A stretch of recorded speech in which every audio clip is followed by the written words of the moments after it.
Welcome everybody to another episode of Greeting Mashiach.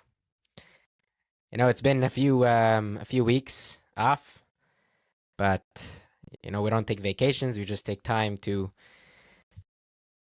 get ourselves healthy again and give ourselves a little room to grow our minds, our hearts, and our bodies.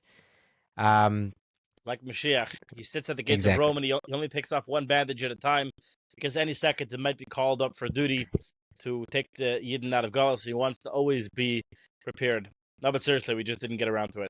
Things came up. Okay. Shh, don't tell anyone. All right. Anyways, point is that we are back, and I think something very important to note is that even if we don't come out with episodes every single week, every Sunday, but the point is that there's no vacation from talking about Mashiach. Even me, I could probably say that these 2 weeks that we missed, however long we missed, was probably for me the conversations that I've had about on this topic were of the strongest and most impactful conversations I've had. Definitely since the beginning of this podcast. Yeah, I'm across the country from you, so I only get snippets from forwards on WhatsApp and whatnot. But I can still testify that you've been pretty involved in some impactful stuff.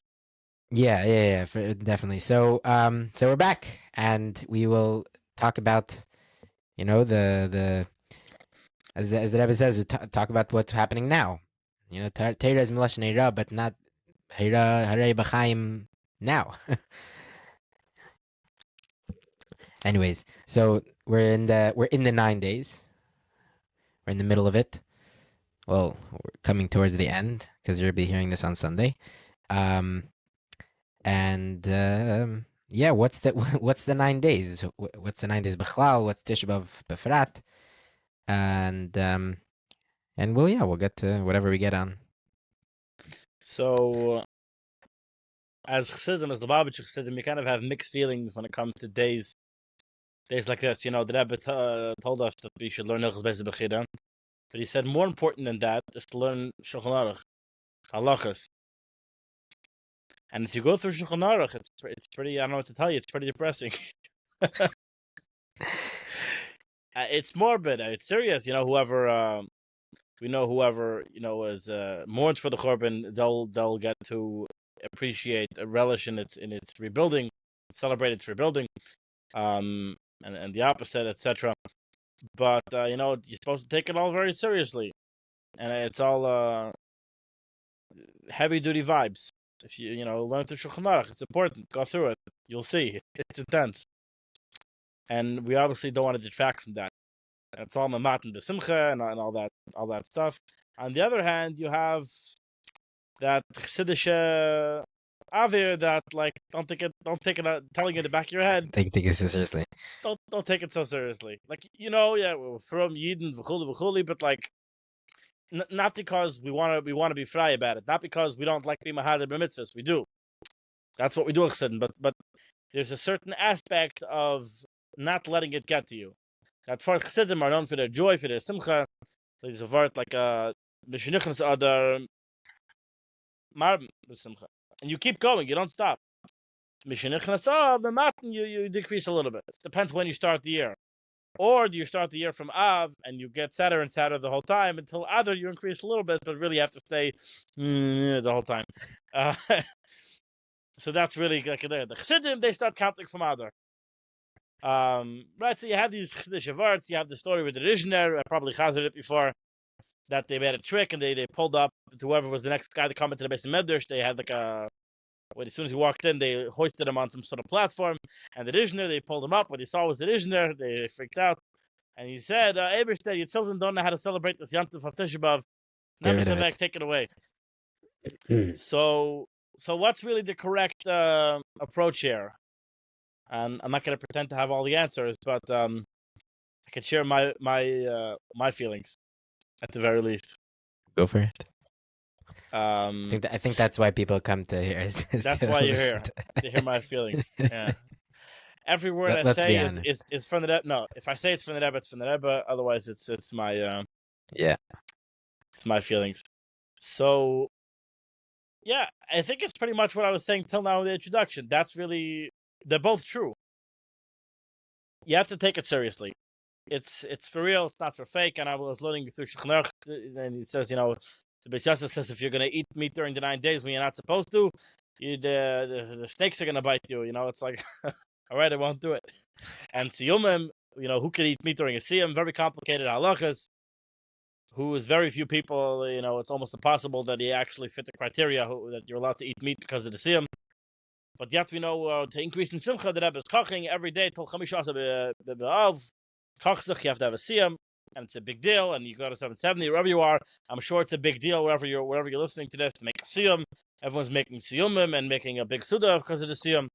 We don't have fleishiks, but it's a big deal. And I heard an interesting mashal really to explain how you look at how you're supposed to look at this, how you're supposed to process both of these feelings at the same time. If you could imagine somebody's in jail for a finite amount of time, and being in jail, like anyone who's ever been in jail can tell you, it's very bad. Even if it's white collar stuff, it's very bad. You're a number, you're demoralized, you're dehumanized. Even in the best case scenario, better that if it's a difficult prison and it's much more harsh and difficult, that's for sure very bad. But you can imagine if somebody knows that he's getting freed the next day, he knows for a certainty he's 3 feet out the door. He's going to sleep in the same prison cot, and he's going through the same whatever. He has to listen to the guards, and he's just as buttle and dehumanized as he was the whole time. But there's a different spirit inside of him. The spark of life is alive inside of him. His humanity is back. He's happy. He's joyful. He's excited. He knows he's going free. And nothing you can say is going to dampen his spirits. Even as he goes through the same prison rituals that he has to go through. The Rebbe told us, I saw a status today from not a Chabad Chassid. And he brings this passage of B'shah Shemelech HaMashiach Ba'emid Lagar Beis HaMikdash Ro'emer Anav Migiz Man Golaschem V'meidet Hamidim Ruva Eishus Derech. That when the time when Mashiach will reveal himself, Mashiach comes, he will stand on the roof of the Beis HaMikdash of the Holy Temple and say, "Humble ones, the time for your redemption has arrived." And if you don't believe him, look at the light that I will shine. And it's a bit of a cryptic passage. He's standing on the roof of the Beis HaMikdash.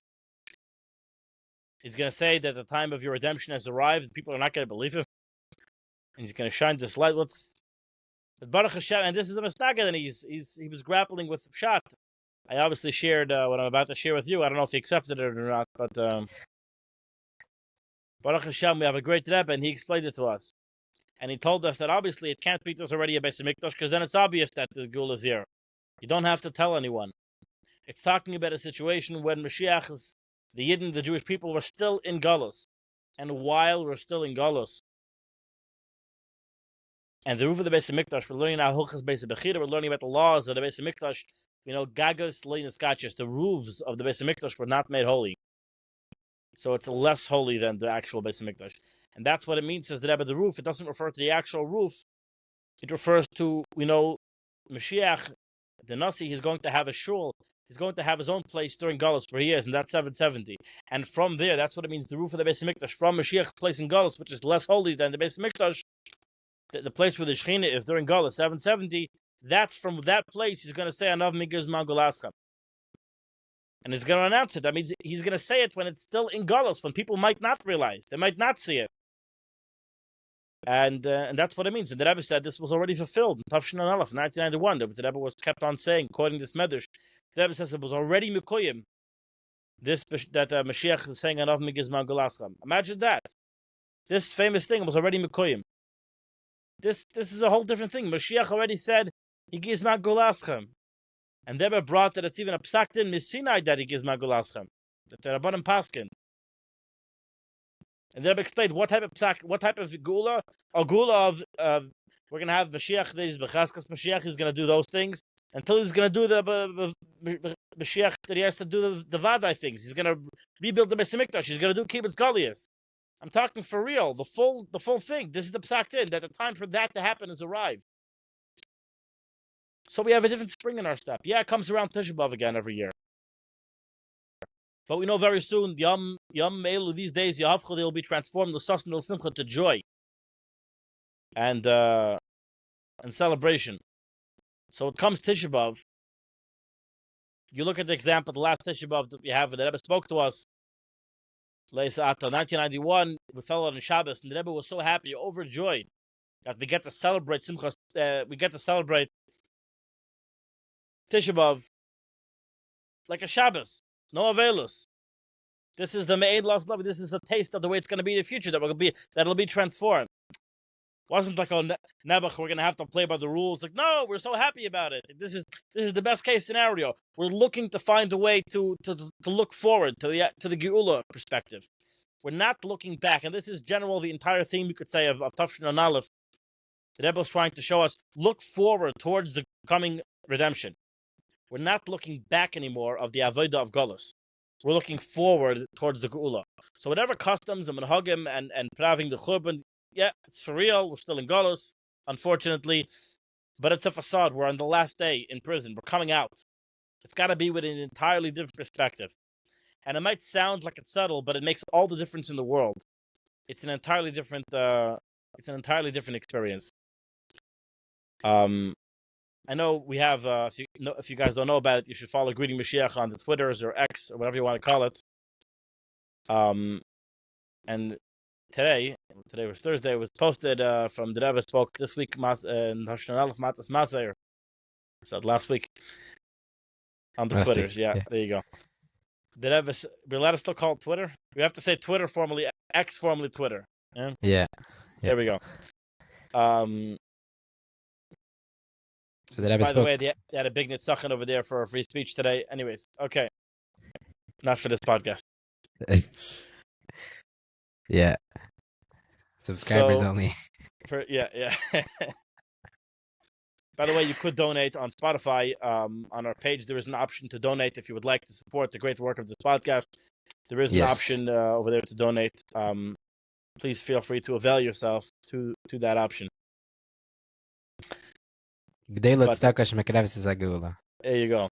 But back to you brought the from the Rebbe that he says brings the example of the famous thing, the Beis Hamikdash was destroyed because of sinas chinam, and this is not like esoteric. The Gemara tells over the story what happened. It was literally destroyed, and I mean literally in the sense of like it actually happened, not metaphorically. Just to clarify, it was literally destroyed because of sinas chinam with the ma'aseh of Kamsa and Bar Kamsa.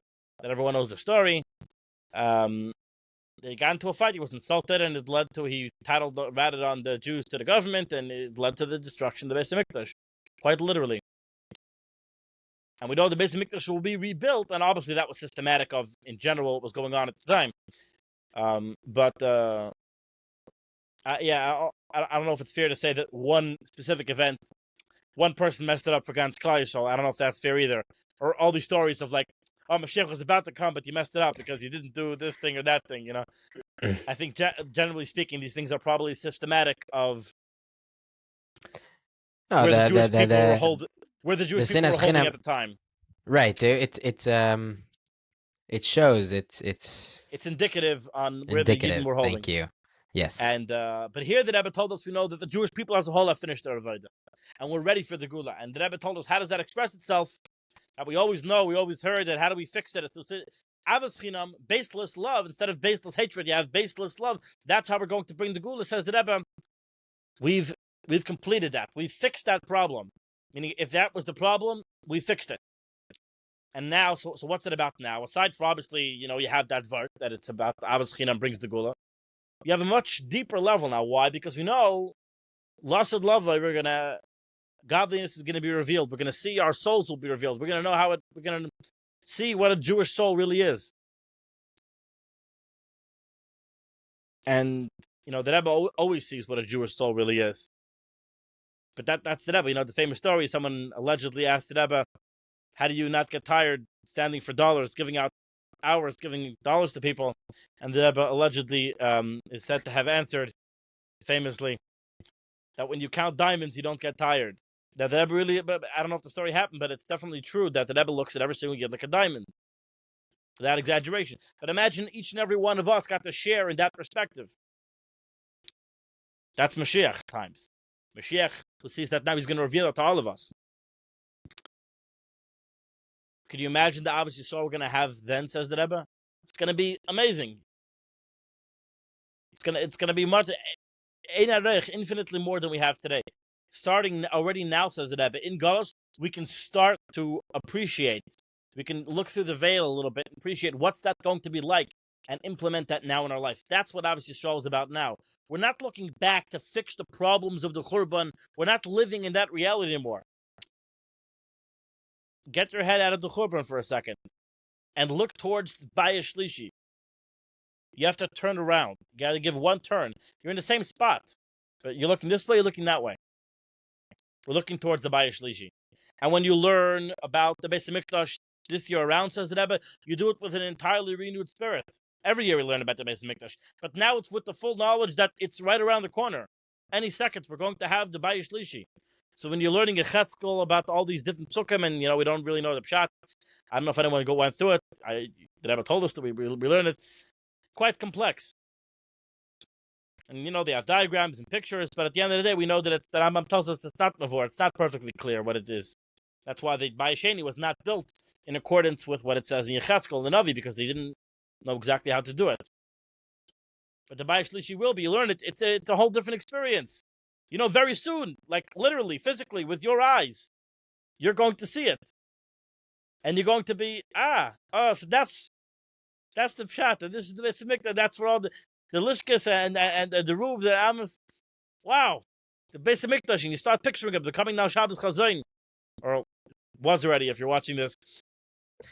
But when we get a vision of the third Beis HaMikdash, it's a whole different experience. We're excited. We're happy. Yes, it's the 9 days.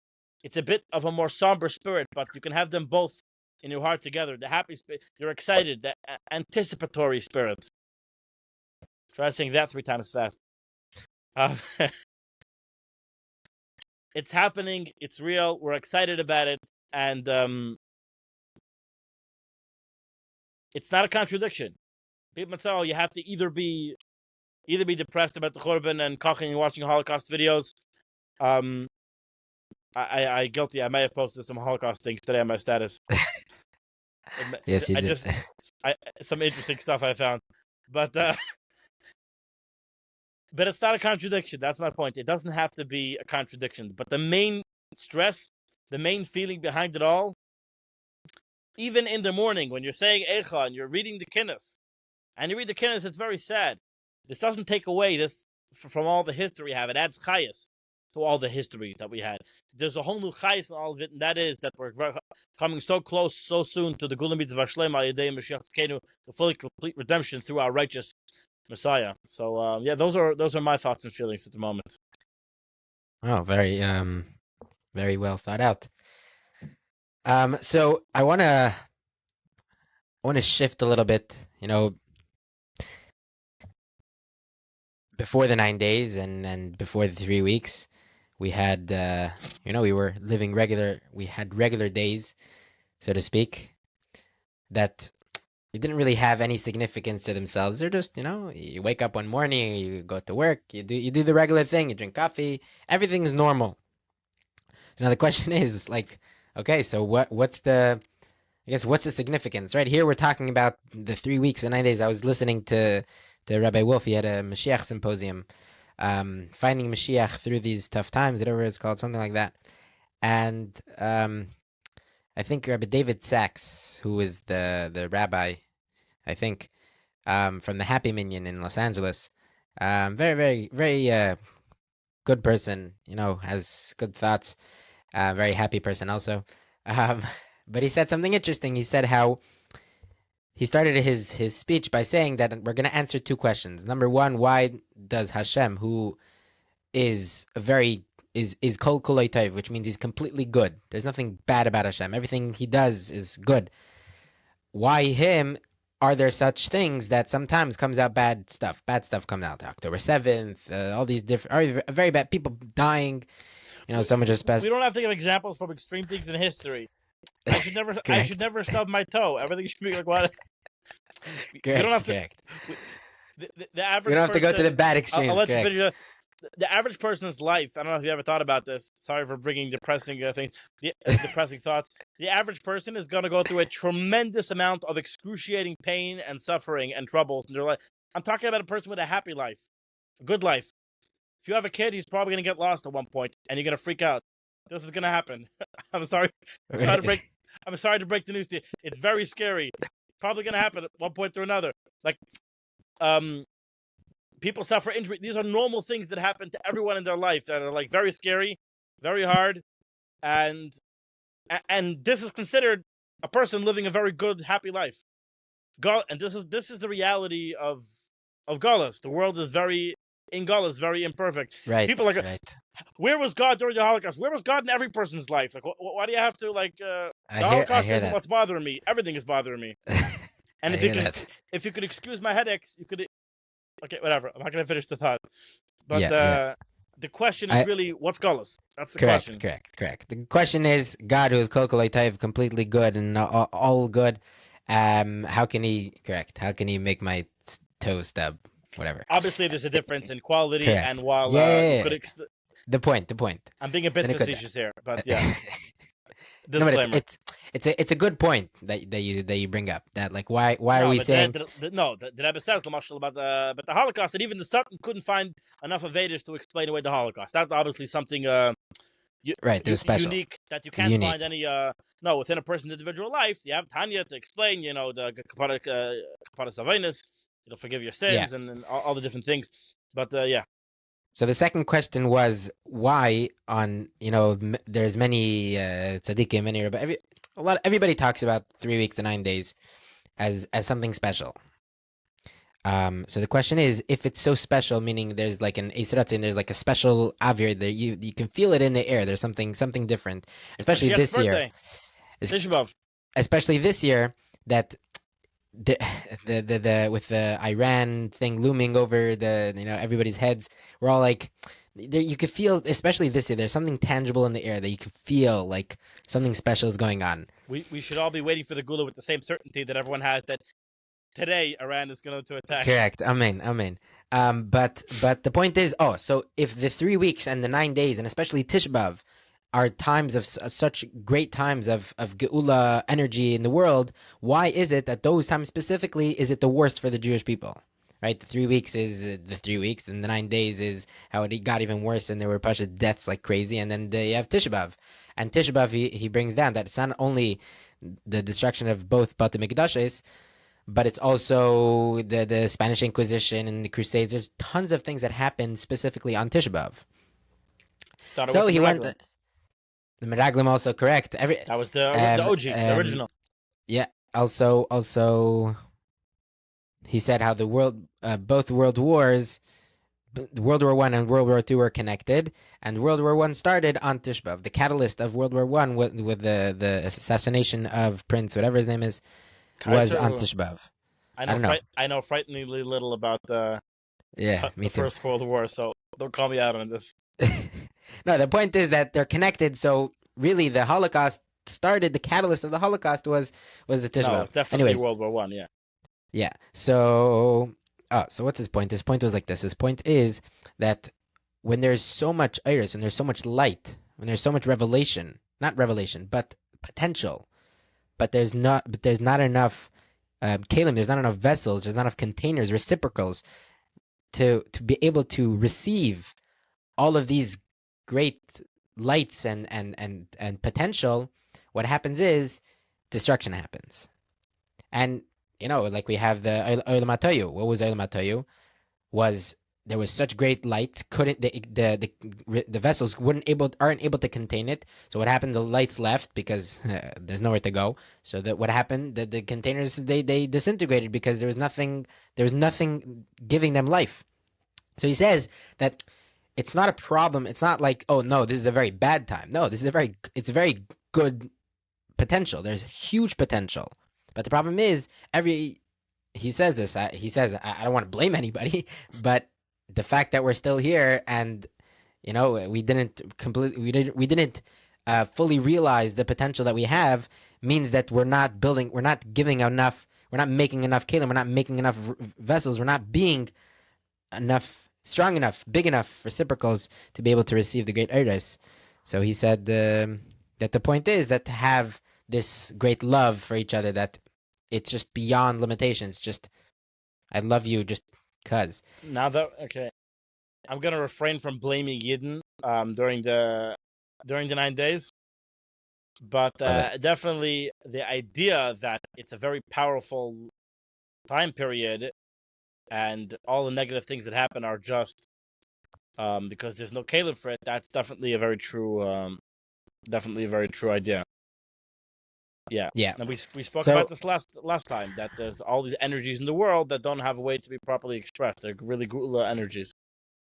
yeah. So the point, the reason why I brought that was because, like, there are some days where it's like, like he was bringing the 3 weeks, the 9 days, and Tisha B'Av as like the the hechtatzeit, the greatest times for this.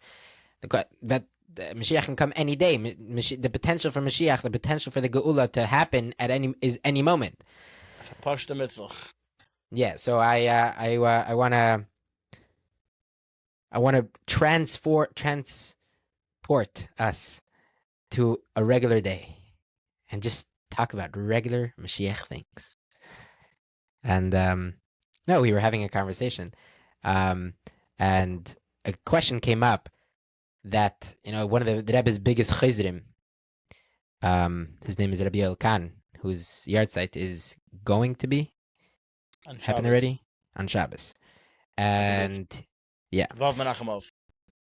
right. So yeah, so this great chizr of the Rebbe, who had a very very great mind, great memory, and he for personally, he was one of the people that really gave me a lot of my Mashiach feelings, was through listening to a lot of the speeches that he made at the time of Tafshin and Aleph, Tafshin and Beis, listening to the Sichas, and him being one of the chief chayzrim, the ones that after the Fabrengen they would sit and he would, through his memory, they would write down what the Rebbe is Fabrengen about. So through to his speeches to the Chassidim, listening to just he was probably the best listener at the Fabrengen, and he was able to tell you what the Rebbe said, and this is what the Rebbe wants from us. There was speeches that he did to Chassidim that was like mind blowing, and then to the Shluchim, talking about what the Shluchus is, was also like mind blowing. Like one thing that stuck with me is he said that there are people that are pushed sleeping. The Rebbe says about how miyad kishinir mishinasai. Immediately when you wake up in the morning, the first thing you should have in your mind is Mashiach. This, Even before Madani, the first breath even you before take. Madani, correct. The first thing is Mashiach. What are you doing? What everything, your whole life, Kol Yimei Chayecha Lahavi L'Mes Mashiach is a life. And he says that there are people that Pasha don't know the sichas of the Rebbe, and for them, they're they're just sleeping. He says Pasha der schlaft. And he says what's the outcome that we should come from this Fabrengen is that we should spend time, Pashit, 5 minutes a day going through the Sikha. So the question a lot of people have is, famously, or not famously, but famously to the people that are shtickle against the whole thing, is that Reb Yoel came out with a publication, or a publication came out that Reb Yoel was saying Ta'isi. So famously known as the Ta'isi Toisi. publication. Yoel said Ta'isi. Toisi. Reb That, Yoel so said to speak, Ta'isi, and that's the therefore, that ends. That's supposed to end the correct, discussion. and the discussion, and therefore, if Reb Yoel said Ta'isi, so therefore, if Reb Yoel made a mistake, it must be that you're wrong, and yeah. So move on. So the question is like this. The question is, um, what's the deal with the Taisi? What's the deal with Reb What's up with Yoel? that? Yeah, what's up with that? So, the thesis is written up in Kfar Chabad, and disclaimer: I'll just disassociate this from Reb Yoel because I heard that he didn't really write it, and that's the ends. And I have not extensively listened to not so much the stuff before or after, so we'll just discuss the article the way it's published in Kfar Chabad on its own merits. And we'll leave Reb Yoel out of it for the moment. The article, the first half of which is saying that you can't ignore Gimmel Tammuz, that it's important to recognize that it happened, and you do a disservice by doing what a lot of people Tzfatim do now, of just pretending like he's walking around. That's not the point. However alive the Rebbe is, whatever you want to talk about, he's buried in Queens, and it's a very sad thing. And you should be sad about it. Gimmel Tammuz is a very sad day. As I recall, that was the first half of the article. The second half was the two easy half, and Reb Yoel explained, that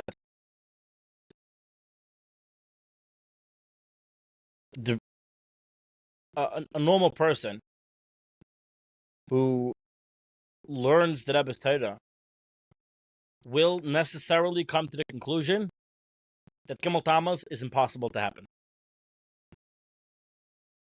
Using basic laws of deduction and normal learning that applies to every other realm of Torah, the way you learn.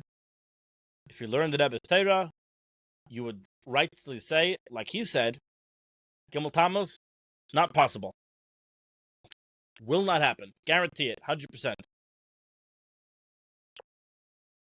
And it happened. So he said, every word that Rebbe says is true. Every Mugadik Asicha, every word, kosher, emes, v'yatzav, v'nachin. But I can't make heads or tails of it. The basic laws of deduction, as simple and generic as 1 + 1 = 2, don't apply. They apply to every other realm of Torah, not the Rebbe Sichas. Apparently. Normally we learn Torah, this is how you learn. You understand things. The Rebbe Sichas, obviously not understandable. Certainly, you have to tell people what it says. They don't know exactly what it says. Tell them one. Don't tell them 1 + 1 = 2. Tell them the Rebbe says, Hine Zeh Moshiach Ba. Mashiach's coming. But you can't add any words. And as it's mashma kind of in the article, also don't go at any of the other sikhs. Just talk about that one. Because that's the only one he quotes. I don't know, it's a bit awkward. That's what it says, and needless to tell you, that's absurd and ridiculous. So forgive whoever, I don't know if he said it, or if he really said it, or was rewritten, I don't know. But that's obviously absurd and should not be taken seriously, and that's not even a real opinion, and it's not even worth rebutting. It's nothing, whatever. That's a cry of pain from a chassid, is what it is, at best. Let me explain. Please. The Rebbe Sichas are very clearly meant to be understood. And 1 + 1, thankfully, still equals 2. And if Gimmel Tammuz wasn't possible to happen before, then obviously, like we've explained on this podcast, Gimmel Tammuz didn't happen in the conventional sense. And it's correct. The Rebbe is still alive. Like we explained, you can look at our previous episode, is the Rebbe alive? The Rebbe is alive. And the Rebbe is also buried. And he's still Mashiach. Everything works out. At least try to make it work out. Talk about it. Maybe we have the answers. Maybe we don't. But to give up, throw in the towel, and say, I'm done. None of it makes any sense. Have a nice day. So we can't verbring about it. We can't koch on it because you can't even talk about it. You just have to quote the literal words that it says. You go home and say with someone, how are you? Hine Zeh Moshiach Ba. What does that mean? Can't tell you. What do you mean? What's the implication of that? Nah, it's absurd. It's not what the Rebbe is telling us. We have a whole shlichus of Kabbalah Pnei Mashiach Tzedakenu. How much about explaining to people about Mashiach's here, and we have to teach them about Mashiach, and we have to greet Mashiach. This whole thing is not possible. It wasn't like sichos about esoteric things, but practical instructions for the Rebbe of what to do. You can't put those on a shelf. That was not one of the options in this multiple choice test over here. The Rebbe gave us marching orders. He gave instructions to the shluchim. He told them that they till now had a shluchas, the Sparterich Siddish Yiddishkeit, until affecting the Gula. And now that is alone no longer the shluchas. Now the shluchas is to greet Mashiach by doing all those things, to greet Mashiach, who's already here. You can't put that on a shelf. You can't say, I don't understand it. The whole point is that the Rebbe says in the Sikha there is to understand Mashiach, Beifin and Miskabel, so that you could go greet him. You can't turn back from that. There's no way to turn back the clock. There's no we'll just do what we know. That we'll just put on tefillin like regular. That's not one of the options. Your only option is figuring out pshat and what the Rebbe wants from you. There are no other options. If you are intent on doing what the Rebbe told us. I know some people, unfortunately, they say, yeah, the whole thing is whatever, it didn't work. Get on with it. This is reality. Moshe told the Yidden they're going to go take the snow. You know what? They didn't.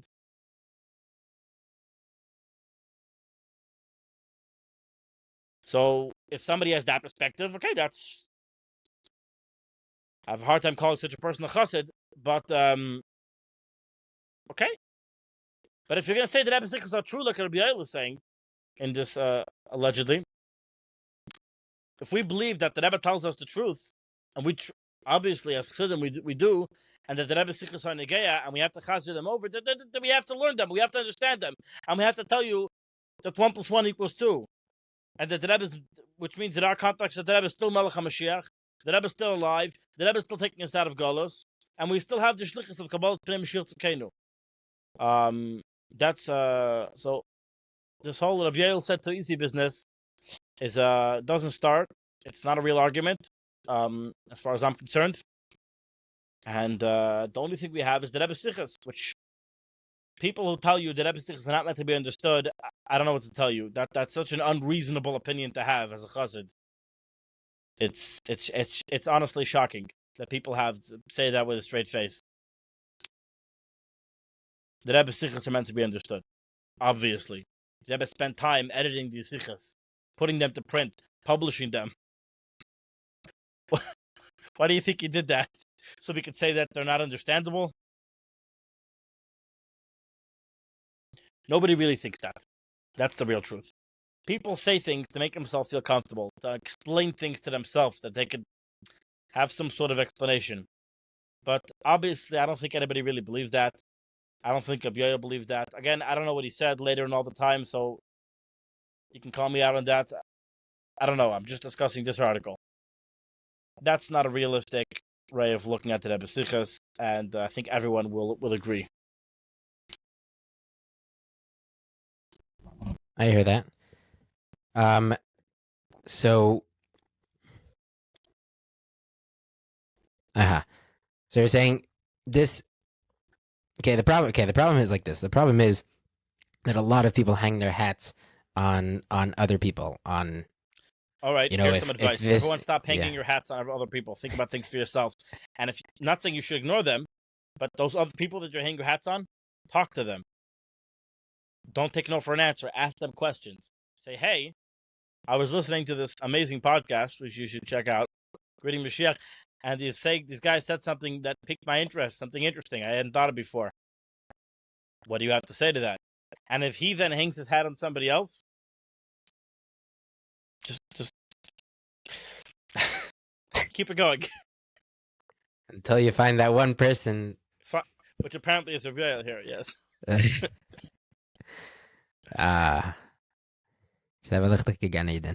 Yeah.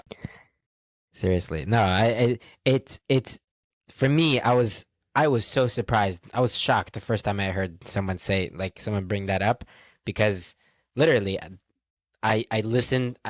He made, it wasn't like he was making a good argument. It was like, what do you mean? This is what the Rebbe said. It's like, I think your father's favorite is to say that the Rebbe is not encouraging. What the Rebbe is clearly encouraging For I'm not this, I smart don't enough have such a good. to refute Correct. that. Not so I don't smart. have such a good head. I don't have such a good head for this. For this, ich hab nicht a good cup or something like that. Good stuff. Good stuff. So we can use Reb Yoel against Reb Yoel. And so on.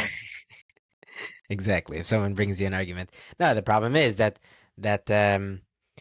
problem is really, I think, boils down to Gimmel Tammuz. I think essentially is what the biggest issue is, and I'm asking, Gimmel Tammuz is the biggest issue. We should get rid of it. yeah, correct, We 100%. should see that up again. Like the Rizhiner. Yeah. They're all messing up Gimmel Tammuz so bad. Just get rid of it. But yeah, I think that's the matziv. That's the matziv of a lot of people. And also another point that I realized that I think is a nuanced point that a lot of people miss. You know, a lot of people have big arguments about these things, but they're arguing on like details. There's the biggest point, and this is what you posted. We posted on the X, formerly known as Twitter. Mina from a shliach sent to the Rebbe. He brought Montreal. he brought his chassidim on a Shabbaton, and he brought the chassidim on a Shabbaton, and he said like this. He asked the Rebbe, "Shabbos taver b'atzlacha kemasim l'shnas tzaddik v'shnas l'niflos b'kol." That the Shabbos should be very successful, as it is fitting to the year of Shnas Tzaddik, with the Rebbe's birthday, and the year Tavshin and Beis, and he finishes off Shnatzliach lahachder b'chol anshei Shabbosin, that we should be successful in. Oh, did you just say Shabbosin? Yes. Okay. Shabbaton. There we go. How would you translate lahachder? More importantly, to penetrate, to infuse. To infuse. The hakara and the hargasha, the recognition and the feeling, shehamashiach ve'izgalus kvar poi. The Mashiach and the revelation is already here. And this was just after Chayesara. This was 2 weeks later. This is. V'tzarich sach hakal lekabel Mashiach tzedkeinu, and all that is necessary is to receive Mashiach tzedkeinu. Kamishakasav in his bar b'sichas hakodesh, and he's mitzayin. He references the sicha. And they should connect themselves with heart and soul to the Rebbe, and he brings Beis Chayenu, all these things. So I think this is the most important. What does the Rebbe say? Oh, and the Rebbe answers, the Rebbe says that it should be very, very successful, and this is what is pertinent to this time. And Asker Al-Tzion, I will mention it to the Frierdiker Rebbe. But I think this is the most important thing. These words, ha'hakara v'hargasha she'amashiach v'izgalus kvar poi. This is the most important thing, and I think with this, I think we will have the most success, is infusing in people the recognition and the feeling that the Mashiach and his revelation is already here. Correct. This is the most. People are stuck on this, so we have to tell people that. Yes, that's the whole point. That's what it's saying in the Sikha. That's the key. Correct. It's already here. It's already happening. It's already here. Correct. I was talking to I went to the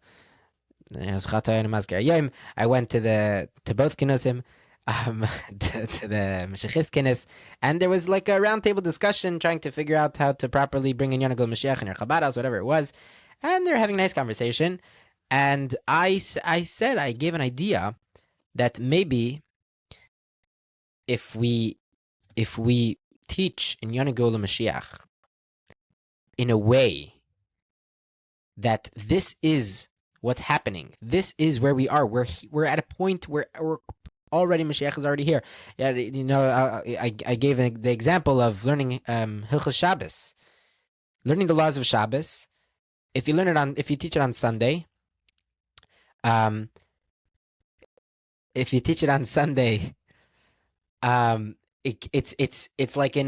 like I'm teaching it. It's very abstract. It's not really practical. It's practical, but it's practical in a way of, okay, I don't. It doesn't matter right now. It matters in 6 days. So I'll listen. Correct, but it's not Shabbos. It's still not the same. Correct. However, when you teach the same Hilchos Shabbos, either right before Mincha, Erev Shabbos, Friday night right after Ma'ariv or between Mincha Ma'ariv. Like you have in the Shul and Levitzchak. Like you're right? correct. Yeah. Or even if Shabbos morning, or if you start teaching Hilchos Shabbos, it's a whole different feeling. You're teaching it as like something like practical. You can show them what to do, and you can say, by the way, this that I didn't do is because I'm not allowed to do it. It's like it's a whole different feeling. It's a whole different experience, and it's a whole different message. And I think this is something that we have to recognize. It has to be something that totally takes us over, is this recognition, recognizing that it already happened, and we're in the middle of it. It's big. It already happened. That you have to tell people this hakarev this feeling recognition. Mashiach is already revealed. And by the way, this takes away the whole question of like, do we have to tell people that the Rebbe is Mashiach? Do whatever you want. They have to know that Mashiach's already here and revealed. So, correct. I was speaking. Whatever. I was in the midst of that conversation. We were having an argument if it's important to tell people that the Rebbe is Mashiach, and if the Rebbe told us a discussion. What did I say? Argument. I was having a discussion. It was actually very much closer to a discussion than an argument, but sadly, I've had too many arguments that it just, that's the only thing that goes in my head. Anyways, we were having a discussion where the Rebbe says it. Is it something that the Rebbe said that we have to tell everybody that the Rebbe is Mashiach? To be honest, I haven't looked at everything, so I don't think the Rebbe ever said it, that we have to go and tell the world that the Rebbe is Mashiach. Thou shalt tell the world that I am the Messiah. Yeah, no. Correct. I don't think that ever happened. Proclaim throughout the land. Correct. What did happen is that the Rebbe said that this is something that you have to do. You have to tell the world. You have to get the world ready to be Mekabel Pnei Mashiach Tzidkenu. Now, what that means exactly, we can have a whole episode about that. But it's I think pretty we did clear already. It's pretty clear. I showed him this. I showed him this the question that the shliach asked, right, and the Rebbe's answer. And I said, let's picture ourselves in that Shabbaton and listening to the shliach talking about this. How much do you want to bet that the question of who Mashiach is came up? How much do you want to bet? Yeah. And what this shliach answered? What do you think? It's like it blows my mind. How can you have a conversation with someone saying Mashiach is here, the revelation is here, and not say who and the question won't come up? Of course, the question is going to come up.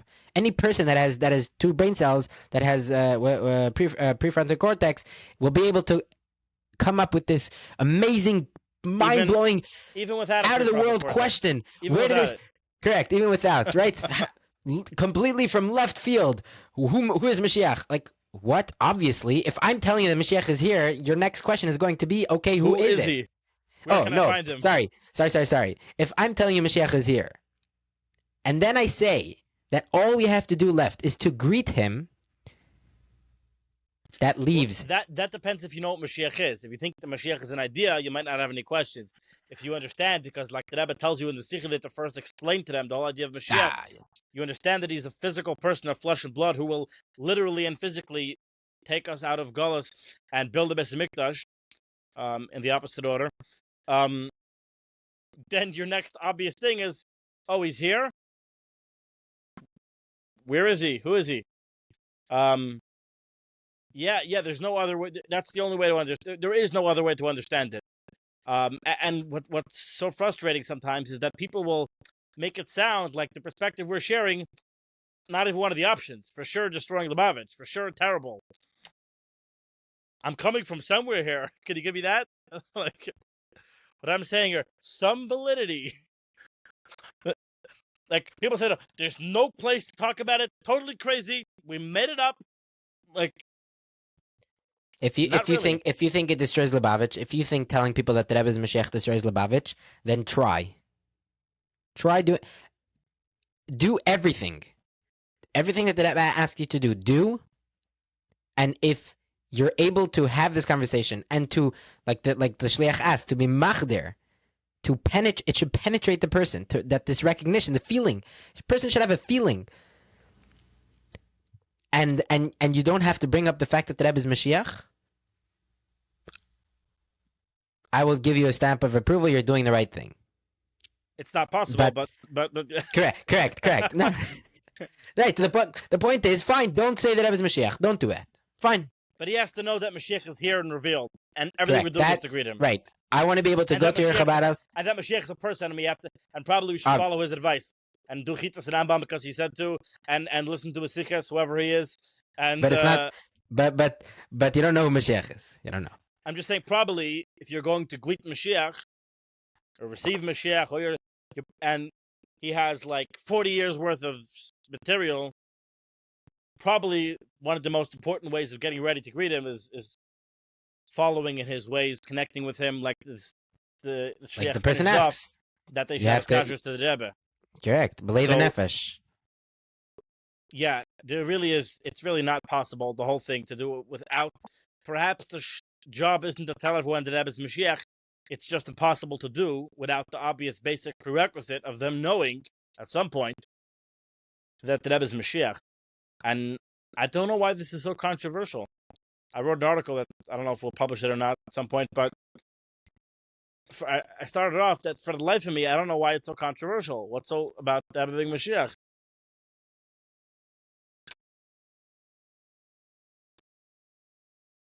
Yes, it's good news.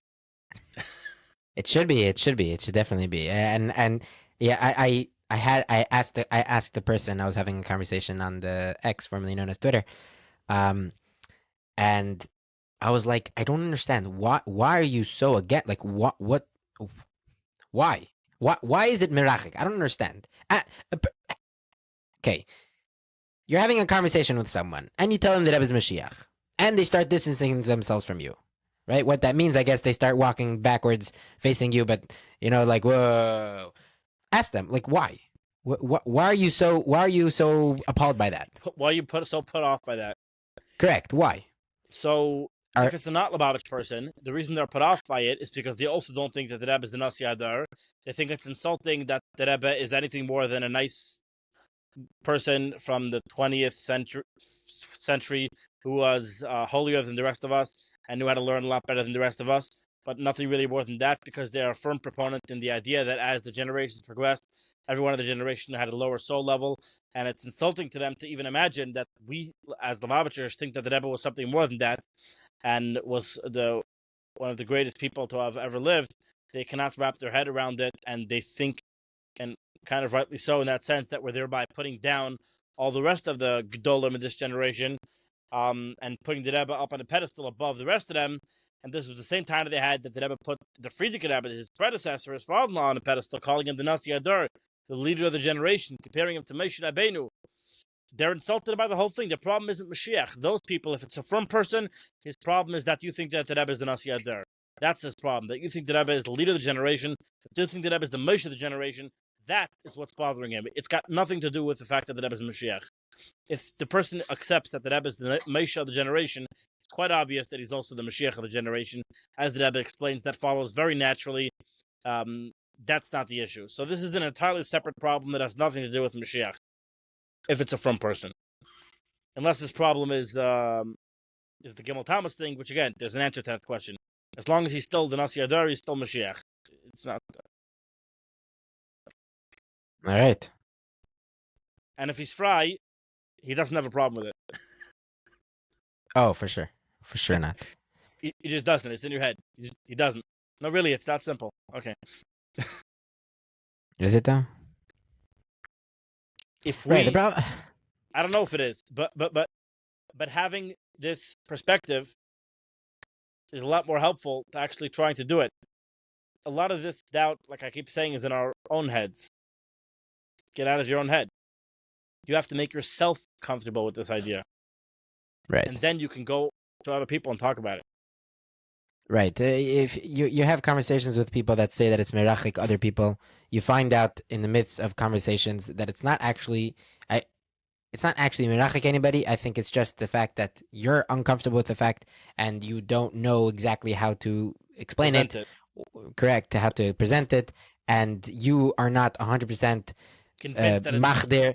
machder with this hakara and the hargasha that Mashiach is and his Gal is already here, and I, by the way, let me say this. I think personally, I'm also not 100% machdir permeated with this recognition and feeling that Mashiach and his galus is already here.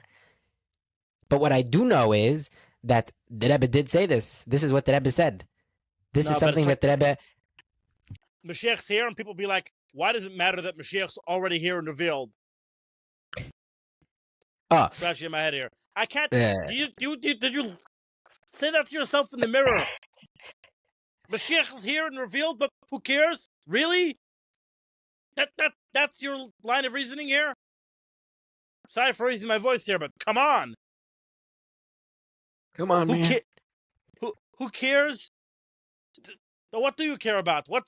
When does it start to matter?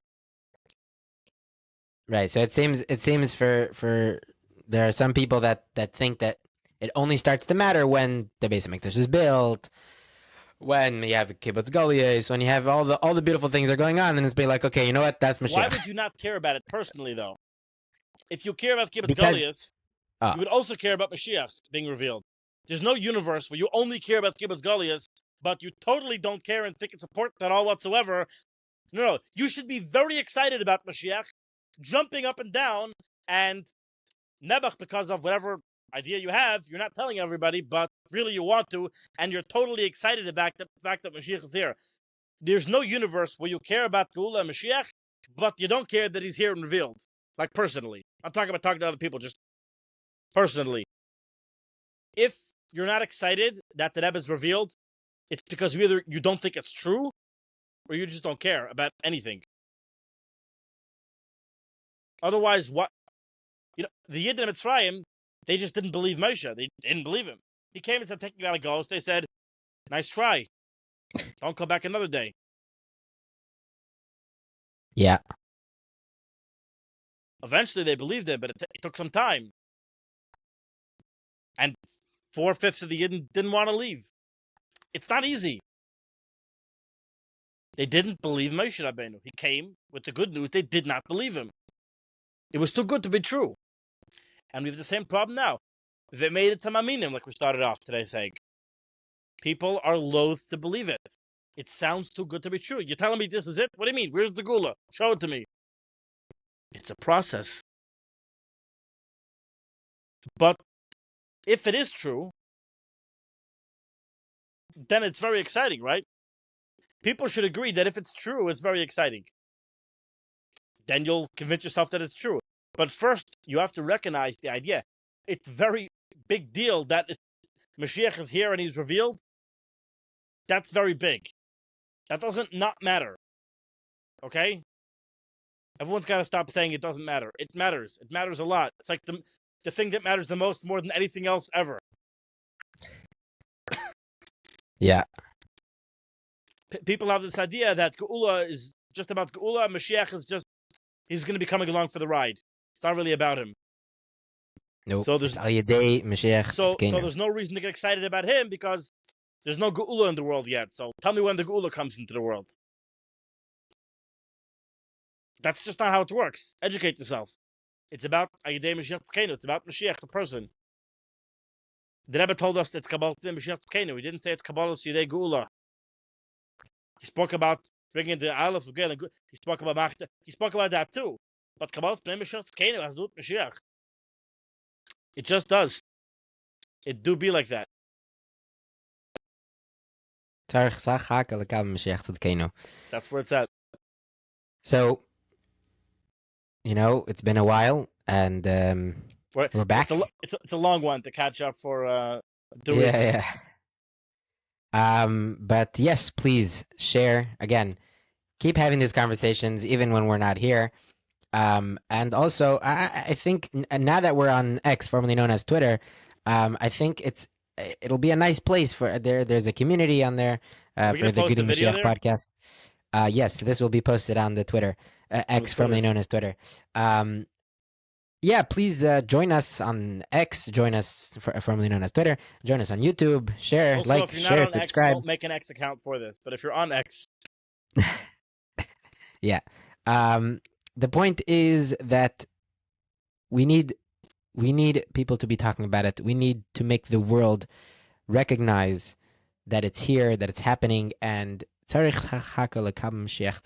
just need to accept him. We need to receive him. We need to make him feel wanted. We need to make him king. We need to make him king and give him the power to take us out of Golus, because that's what Mashiach needs. Mashiach has the shlich. You have to understand something. He's ready to take us out. He just needs us to give him, stretch out like this. Stretch out your hand and he'll grab you.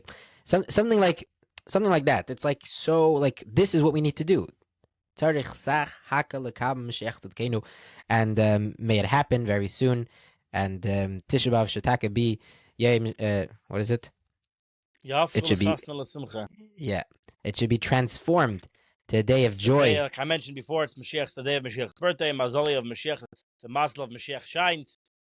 And it should be. Chaim Nevracha. We want Mashiach now. ועד כדי כך המדב גולהוב מהדר עם זול מחי זין יחי המלך